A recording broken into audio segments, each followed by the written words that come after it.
querido Paco. Déjame, le pido al equipo que por favor nos grabe para platicar esto con César. Precisamente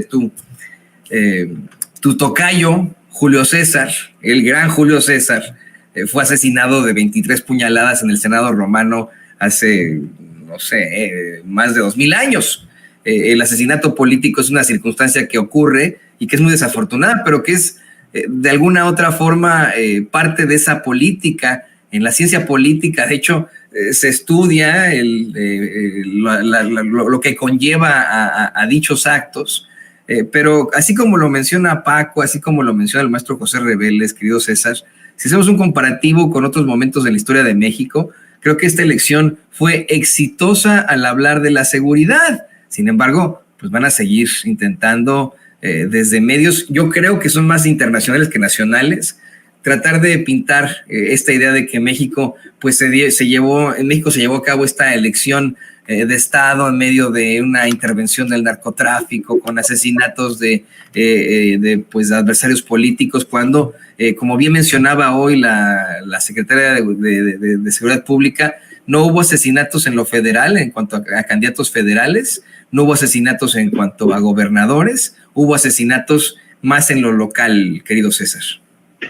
Sí, por supuesto, Toño, y además queda claro dónde fueron los estados donde sucedieron estos hechos, ¿no? Pudimos ver lo que sucedió en Celaya con la candidata de Morena, en donde con todo y que solicitó el apoyo y hubo algunas patrullas que estuvieron ahí en algún momento, fueron y todos pudimos ver los videos, ¿no? Lo que pasó en Michoacán y que tiene que ver más con la función local que la federal, pero por supuesto que se trata de crear una percepción. Hay que entender algo, como bien lo mencionabas tú, Julio César lo decía, amo la traición, pero odio al traidor, ¿no?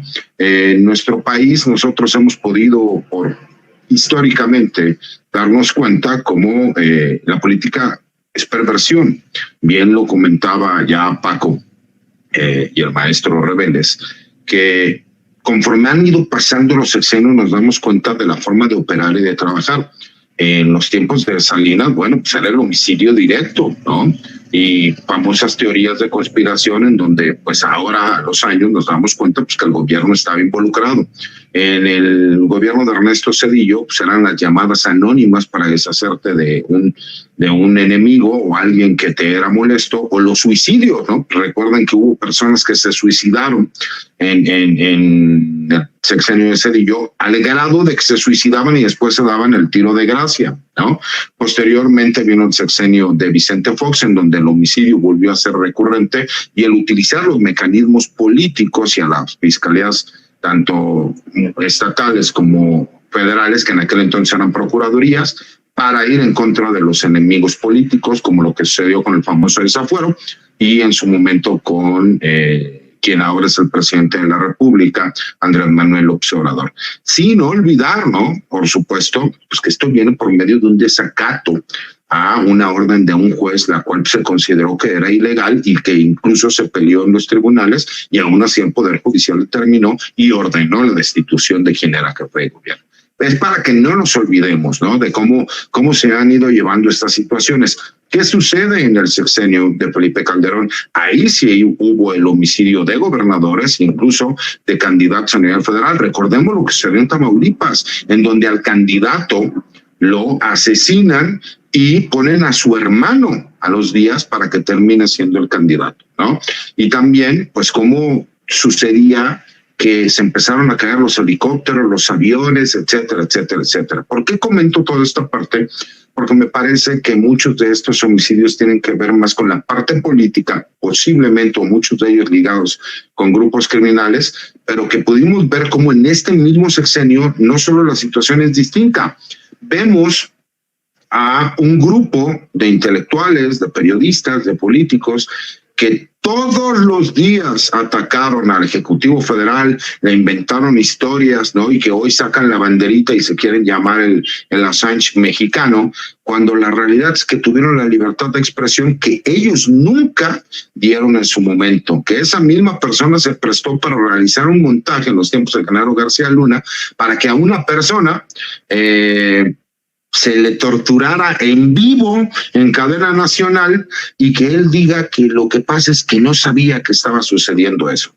Entonces, el no tener conocimiento de que estás cometiendo un delito te exime de responsabilidad, porque él en su momento pues nunca dio esos derechos de réplica y sí se prestó al golpeteo para leer boletines, ¿no? Al grado que yo lo he dicho públicamente, él cobraba $25,000 para hacerte una entrevista en aquellos tiempos. Me imagino que ahora ya es una cantidad muy superior. Entonces, imagínate cómo no hacer el análisis de forma real y directa cuando te das cuenta que tratan de tergiversar los datos en cuanto a la realidad. Y yo estoy de acuerdo en que no estemos de acuerdo. No creo que es el primer punto más importante.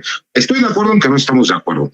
Pero así como lo comentabas, mi querido Toño, de que tuve la posibilidad de estar contra 3 personajes ultraderechistas en un debate y terminaron dándome la razón porque los argumentos y la verdad lo demuestran, lo mismo pasa en este tipo de situaciones. No podemos negar que con un solo homicidio que se lleve a cabo es una tragedia, pero que no tuvo que ver en el ámbito de lo federal y que sí nos estamos dando cuenta que seguimos quedando cortos en los estados de la República, y que la responsabilidad que tienen tanto los gobernadores de los estados como las fiscalías y las secretarías de seguridad pública, lo más fácil es lavarse las manos. Yo se lo he explicado a la gente hasta el cansancio.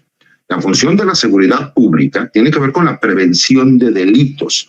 No puede salir un policía municipal o un policía estatal a decir, es que como traen armas de fuego y eso es un delito del orden federal, pues no me corresponde, porque no es su función. Ellos tienen que prevenir los delitos. Incluso la persecución se da como consecuencia de haber cometido un delito en flagrancia, y por lo cual pues, la función policial les da esas posibilidades. Cuando nosotros entendemos los conceptos básicos, mi querido Toño, podemos entender el porqué de ciertas narrativas.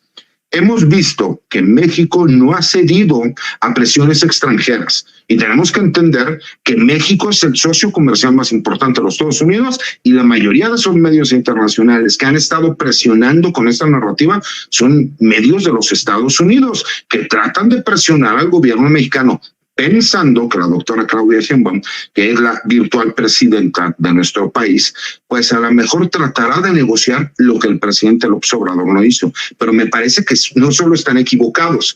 Todo lo que ha estado sucediendo, mi querido Toño, se dijo desde el año pasado qué se iba a hacer, por qué se llama plan C, porque hubo un plan A, hubo un plan B y ahora va un plan C. Porque la Guardia Nacional sí va a formar parte de la nueva estructura de la Secretaría de la Defensa Nacional como una comandancia general. Me parece que en el análisis eso es importante, y que todas las personas que nos escuchan puedan emitir un punto de vista, pero siempre con información completa y no nada más con información sesgada. Se acabaron las elecciones y en teoría se tendría que acabar la desinformación, pero me parece que incluso varios de estos personajes ahora se están peleando por las migajas, y por eso hemos visto a una persona como Xóchitl Gálvez y a este grupo cercano a Xóchitl Gálvez teniendo una confrontación con Marco Cortés, porque me parece que lo que quieren es ahora apoderarse del PAN, mi querido Toño, y veremos lo mismo a lo mejor en el PRI. Lo que pasa es que Alito Moreno, lo que queda del PRI, que ya son las ruinas, pues obviamente llegó, jaló y dijo, a ver, ¿quién es mi gente de confianza? Entonces con los que nos vamos a quedar. Pero veremos que a lo mejor antes de que termine el sexenio o para terminar el sexenio, lo mismo que pasó con el PRD va a pasar con el PRI, van a desaparecer. Y no así el PAN. Yo sostengo que el PAN todavía tiene detrás mucho poder, pues por la gente que lo financia, que está, vamos, interesado en que se mantenga la figura de la ultraderecha en México. Pero bueno, hablando precisamente de esas estructuras que se quedaron,